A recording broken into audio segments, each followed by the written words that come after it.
That's it. Yeah. Because you don't see many of those around nowadays, do you? You don't, do you? It's sitting nice, isn't it? Looks okay. So, first impressions are positive. Too bad. Well, hello. Hello there. Saab, Yeah. Yeah. you put it back there. Yeah, Cool. excellent. That's a funny noise. Yeah. It's sort of vaguely drive shafty noise. Yeah.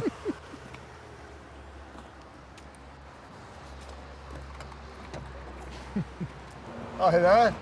Hi, You must be Dennis. I am. Nice to meet you. I'm Will. Hello, Dennis. Will. It's Gus, pleased Hi, to Gus. meet you. Nice to meet you. This is quite a presentable looking car. Yeah, it's lovely, isn't it? Yeah.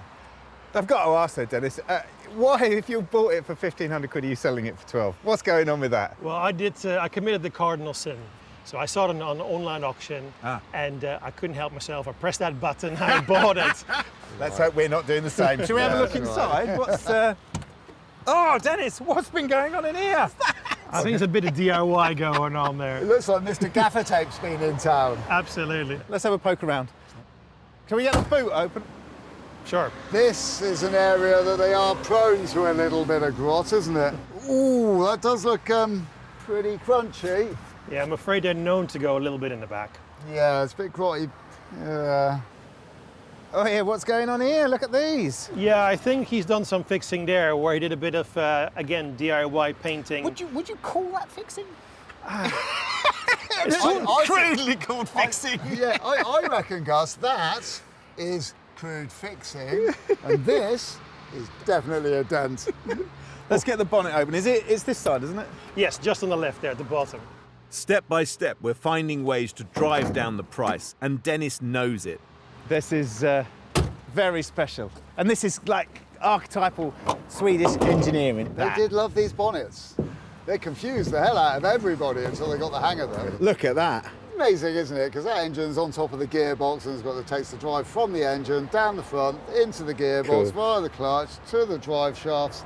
And it's all in this tiny, weeny little space. Yeah. That was their trick. It's a good bit of packaging, isn't it? Really Yeah. good bit of packaging. The other thing that I like about Saabs, the entire roll cage that was built into the structure of the car, and you can see it extending down through here.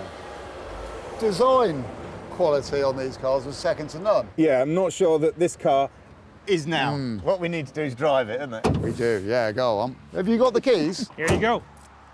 Brilliant.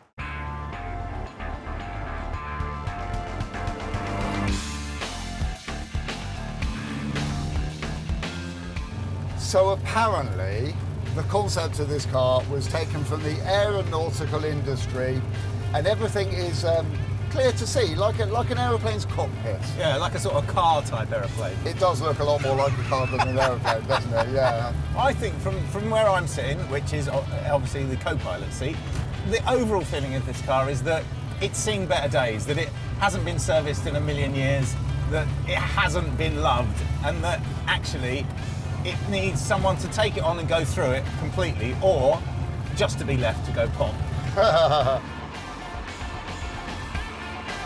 So I'm not convinced, Will's not really convinced, and there's more good news. It certainly smells hot, doesn't it? Yeah, it is starting to smell a bit warm. The gauge is rising. I'll put the fan on. Yeah, it's not a good sign. It doesn't fill me with confidence. This poor little car does need a bit of TLC. It's barely holding together. But although we need a Saab 99, I just don't think this is the one for us. This one is cheap. My logic is saying to me, buy it, buy it, buy it. So despite my reservations, Will seems happy to take the baggy 99, but I refuse to let him unless the deal we get is really, really good. So what do you think, Gus? Well, honestly, Dennis, it's a little bit baggy, isn't it? It's definitely not 1,500 quid's worth of car, and even on an impulse, it's not 1,200 quid's worth of car. I'd say it's more likely 700 quid's worth of car. You see, it's still a Saab 99. It's a two-door coupe. They're really rare. The car is MOT'd. It needs work, I understand that. However, you know, I bought it for a lot more. It's an impulse purchase. It's my bag. I totally get that. However, I think it's worth a little bit more than that. So why don't we say 900 pounds and you got a great car? What do you think? Well, I think it's the 99 we were looking for, but But I'm a little bit concerned that we're going to buy it on an impulse and we're going to end up with more work than we want to deal with. Yeah. Yeah, but look at it, it's great. It's I a know. Saab 99. I mean, Looks can be deceiving, but it is close to what we were thinking. So, Shall we? should do. Thanks, Dennis. Good luck. Cheers, Thank you, Dennis. On the trailer? Yeah, on the Let's trailer. do it. Cheers, Dennis. Thanks, Dennis. Clearly, the first thing we need to do is get this running right, isn't it? Yeah, we do. Thing is, it's only done 180,000 miles. What could possibly be wrong with it, Gus? Well, the water pump or the rad. We know it's not the thermostat because the hoses are both hot. Yeah, well, it seems like you've got a good handle of what might be going on under this bonnet. And I know there's a little bit of welding at the back. There is. So I'm going to leave you to this end while I disappear down the other. Okay, fair enough. Overheating cars have plagued us recently. It worries buyers, quite rightly, because it can be something small and fixable, or it can indicate the end of an engine. We've got to find out which camp we're in.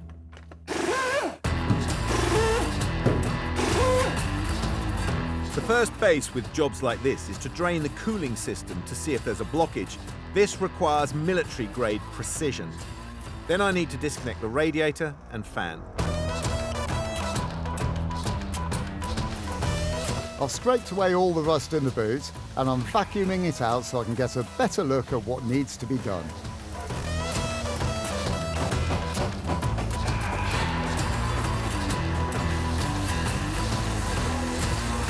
And here is the rad, probably knackered.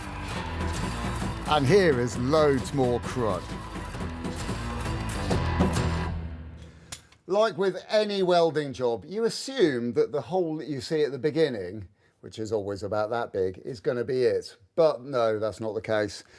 The hole in this case has moved along the entire length of the seam. This was the original hole. It was about big enough to get my fist in here. And then it became this hole here, and then it continued all the way along there. So a quick, easy job is now a long-winded, boring job.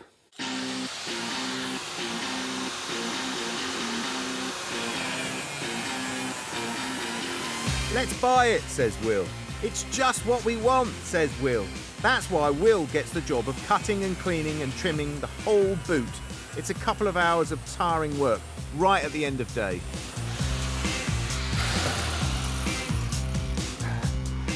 You done? Yeah, I am. I don't want to do any more than that tonight. Come on then, shall we go? Yeah. So as night falls, we're only just cracking open what delights the 99 holds for us. I'm just waiting for the moment to tell Will, I told you so.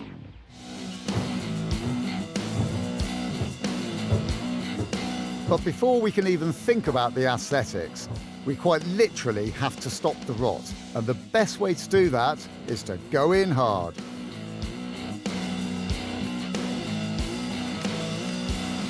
Back to the overheating. Having discounted a blockage in the rad, I'm moving around the cooling system and need to take a look at the water pump. The system is drained, so it won't make a mess. Well, that's interesting. That's all but brand new. So that's going straight back on. But what it makes me think is that this car's been overheating for a very long time. Somebody's been through all this. There was no muck in the radiator. It's got a brand new water pump on it. So what I'm going to do is put it all back together, flush the water jacket on the engine, and then hope that that does it. And if that doesn't do it, then we're starting to run into trouble because it's eating into our time and we can't sell a car that's overheating. Before the water pump goes back, I'll scrape off the old gasket and try and give it a clean surface and a new gasket so I can make sure it's sealing better.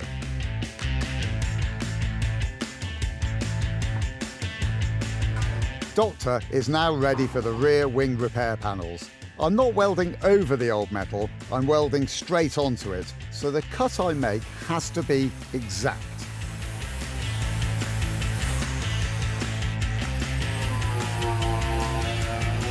And once I've got my line, I have to clean back any old paint or primer so the metal that I'm working with is completely clean. I've checked and cleaned all the hoses and I'm putting the radiator back in place.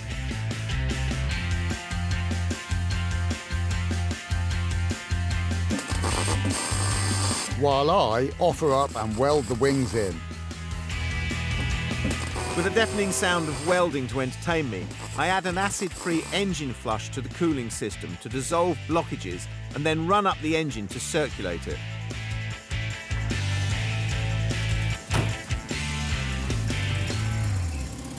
So the flush is in the engine, working its magic all through the water jacket, round through the header tank and down through the radiator. Fingers crossed, should do the trick.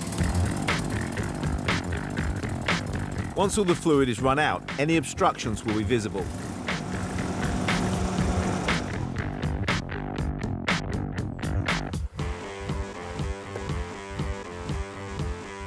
Well, I'd have to say that's a bit disappointing. I mean, I'm not looking for gold, but I was expecting a bit more crud in it than that. Well, fingers crossed it's done the job. I don't like not knowing if I've made a fix or not.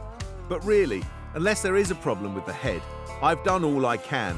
Now I've got to get the system topped up with fresh fluids. If I have solved the issue for a few quid, I'll have beaten the last person to wrestle with this car's demons.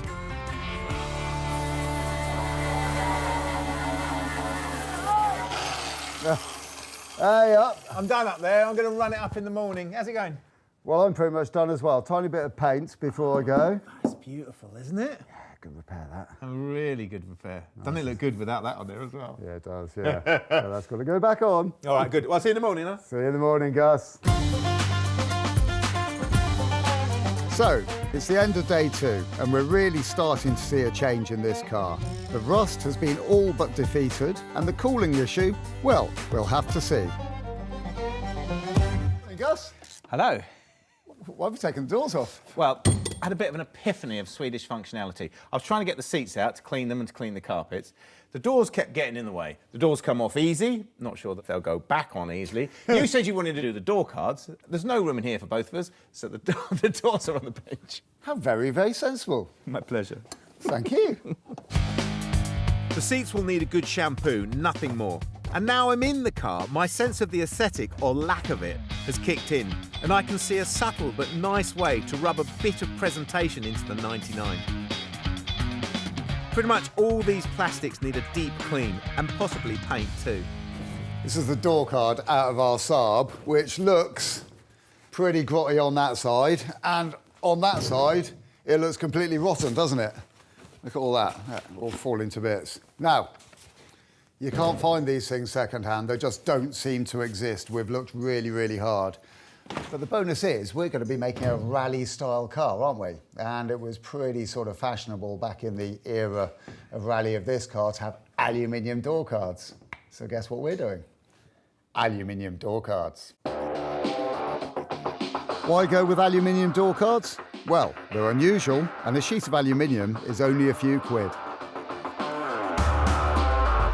Like seat trimming, it starts with making a template and then cutting it out. As I'm cutting this with a jigsaw, the blade of the jigsaw is going to produce a lot of swarf, which is going to end up all over the job. Now, if I continue cutting, this part of the saw is going to drag all of that swarf across what I want to be a nice shiny surface. So in order to prevent that, I can cover the surface with strips of masking tape.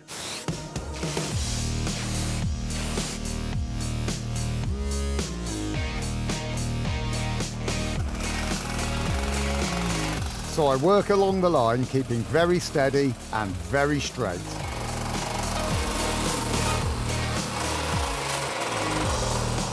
So now Gus is ready to reveal his dash upgrade. So at the sacrifice of 1,000 time brittled clips, I've taken the bottom of the dash out. It's where the buttons go in for the choke and things like that, and for the lights.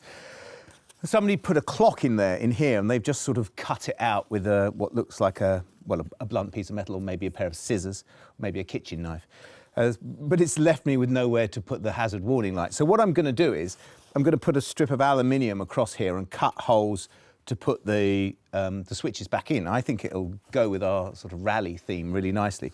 When I first sat in this car, the first thing that caught my eye was the fact that somebody had badly stuck vinyl, wood effect vinyl, all the way across this lip of the car all the way across, and it looked atrocious. And it made me think that this was an unloved car. So hopefully, with this all in, the next person's going to think, that car's had some love.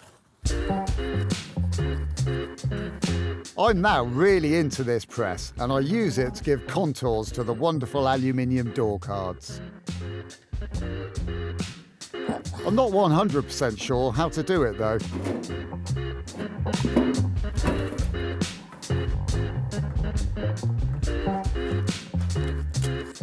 And maybe it's something in the air, or the result of our offbeat endeavours.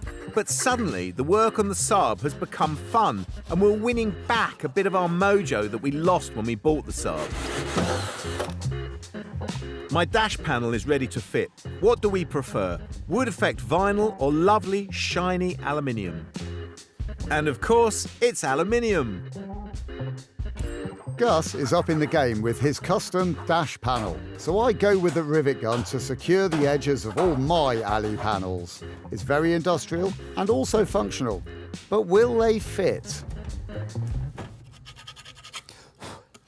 Honestly, I'm so fed up with filing these. You have to be so delicate because there's so little metal between the edge and the hole that I've actually edited the amount of switches in the Saab. So let it be known, whoever buys the Saab, that you will no longer be able to dim your panel lights because it's not in there anymore.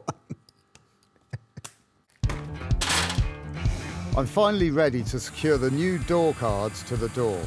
Self-tappers get the job. And it's time to check out the new look as I peel off the backing. Oh yeah, baby. But I've dropped a tiny clanger. In my excitement to make really nice door cards for our car, I've actually forgotten to think about door handles. So it's a bit of a last-minute design. But I'm going to go for a very nice old-fashioned folded leather strap approach. I hope our landlord doesn't notice his favourite leather trousers are no more. With a couple of quick cuts, I rectify my previous mistake. So as a last-minute idea, I think that is going to work really well. So we've got door openers and door cards, a new look dash. We really are cooking on gas. It's day 4 on Project Saab. It was a banger, and now it's a vehicle to prove a point that hard work and imagination are the answer to most issues on old cars. We've embraced the idea of making subtle mods to the Saab that point to its rally heritage, and after starting with a downer on the car, I am on board with its new look. Without the plastic trims, the wheels look quite mean, and I've taken them to this upmarket paint booth studio to transform them further.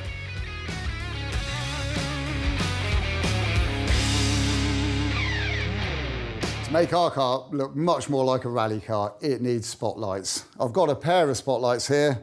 Need to bolt them on. In order to do that, need to make up some little brackets from this piece of metal here. Should look great. Today, it's all about sophistication and accuracy. Otherwise, the 20 quid spotlights will sit at the wrong height. It's worth pointing out here that you can buy aftermarket spotlight brackets for just £10 or so. But as the cars get older, the mounting points get more generic, and you end up having to adapt them anyway. So I did it my way, and it's much more fun. At last, a little hammer action.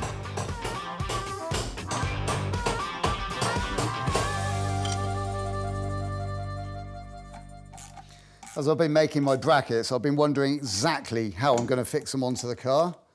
But it's all worked out because Saab, in their wisdom, have put some nice little fixings in the back of the bumper, which means we get exactly the right position and our spotlight's going to look fabulous. It's day 5 on our Saab 99, last one, and I'm really keen to get my stickers on. That means the surface underneath them needs to be right. There's really so much wrong with the paintwork on this Saab, but I'm trying to pick my battles. So where this bit here under the grille, someone's painted it with a brush or maybe their fingers, it's got to be flat, because if it's not flat, you'll see it through the stickers. But the bits that aren't covered by the sticker have also got problems. So I'm going to have to spray those bits blue, which is massively time consuming. But if you don't do it, it's just going to look rough. And I want it to look cool.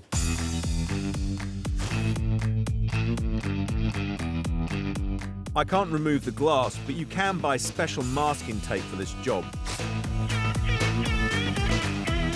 And with my prep all looking good, I attack with primer, taking care not to let the paint build up.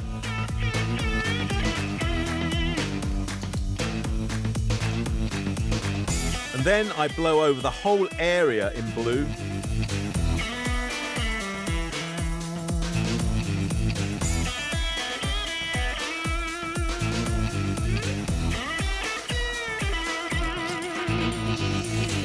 And with it dry and the paper off, I can get on with the sticker. That's the bit I really need to do. I do not allow Will to approach for this moment of pure glory. So the scariest thing about putting a sticker on the car is putting a sticker on the car. It fills me with dread, because if I get it wrong, I've got to go and buy new ones. If I get it right, it's going to look great. But the most difficult bit is the grille. Well, you can't see it now because I've covered it up, but there's a grille in here, and it goes that way. And last time I cut a grille in on a car we were putting a sticker on, it looked awful. So I'm contemplating not cutting this one in, because actually all the grille does is let the water get in and rot the bottom of the car. The trick is to get the backing paper into position. Ah! It's not looking good, is it? Let's see how it goes. And peel off the other end. Easy.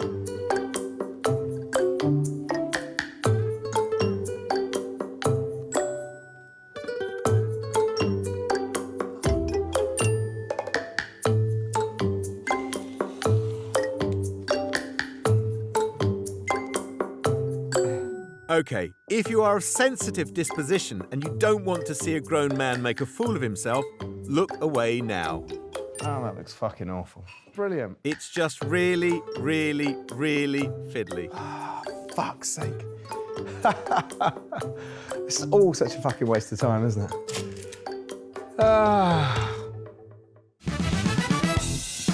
So the car isn't sold yet, but it's done. And that we can be happy with. We reckon we've fixed the cooling and welded up the rust, but the big work is the transformation of the interior with custom door cards and custom dash panel. Then the exterior details which draw on its rally heritage. It owes us a little over £1,100. That's a great price for a good 99.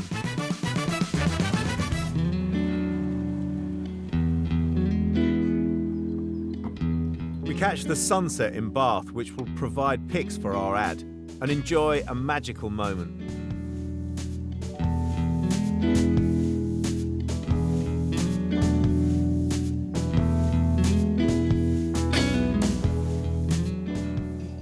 Should we crack on? Yeah, we ought to. This is too nice though, eh? Beautiful, isn't it? Yeah. So the sun's going down, and we need to hot-foot it back.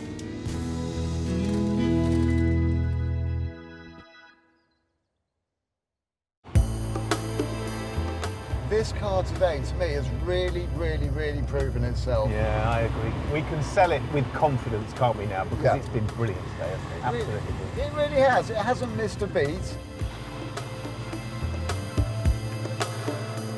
We've done it. A week or so later, our new ad yields results. We better say goodbye to our beautiful little Saab. Yeah, well, I'm guessing from that we've got some interest in it then. You are right on the money this morning. Oh, yes. We have got a firm offer online, we got money in the bank, and it is going this morning. How much? Not quite the reserve, 2,450. Well, at least we are making some money. But I still think it's criminal because it's a great little car, isn't it? Yeah. Just possibly a little bit niche. Probably, yes, but look on the bright side. Somebody has got a really good car for not a terrible amount of money. Yeah, no, you're right. Yeah. Yeah, you're absolutely right. As the Saab is loaded up to be delivered to the new buyer, we count our lucky stars. By the skin of our teeth, we've doubled our money. We didn't expect it, but how could we lose with a car this good?